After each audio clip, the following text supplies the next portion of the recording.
আজকে আমরা যাচ্ছি একটা অন্নপ্রাশন বাড়িতে। দেখুন সেজে গুজে নিয়েছি, তো চলুন এবার যাওয়া যাক। চলে এসেছি আমরা অন্নপ্রাশন বাড়িতে, পিছনে দেখতেই পাচ্ছেন গেট রয়েছে। আমরা এখন ভেতরে চলে এসেছি, আর এখন পিছনে একটা খুব সুন্দর রাধাকৃষ্ণের মূর্তি দেখতে পাচ্ছেন। আমার দেখেই ভীষণ ভালো লেগেছে, তাই বললাম চলুন একটা ফটোশুট করে নিই। চলুন আজকে যার অন্নপ্রাশন ঋষিকেশ, তার সাথে আপনাদের আলাপ করিয়ে দিই। আর তার দিদি উমা। এটা আমাদের পাড়ারই একটা অকেশন ছিল, তো আমি আর তিতলি বসে গিয়েছিলাম খাওয়ার জন্য। তো চলুন ঋষিকেশের এই অন্নপ্রাশনের মেনু কার্ডটা একবার আপনাদের সাথে শেয়ার করে নিই। কি কিউট না দেখতে।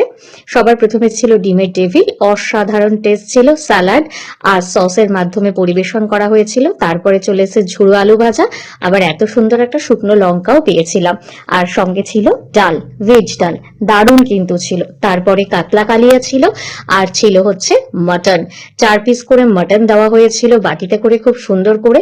আর সাইজগুলো অসাধারণ ছিল। আর ছিল চাটনি, পাঁপড়, রসগোল্লা, আর হচ্ছে সন্দেশটা দারুণ টেস্টি ছিল। আর তার সঙ্গে ছিল আইসক্রিম। এরপরে খাওয়া দাওয়ার পরে আমি উমার সাথে কিছু ভিডিও শুট করেছিলাম, যেটা আমার ভীষণ ভালো লেগেছিল। ও আমার সাথে বেশ সুন্দর করে ভিডিওটা বানিয়েছিল, দেখতেই পাচ্ছেন খুব সুন্দর করে। আর অন্নপ্রাশনের বাড়িতে অনেক দিন পরে একটা নিমন্ত্রণ পেয়ে আমরা বেশ মজা করেছিলাম।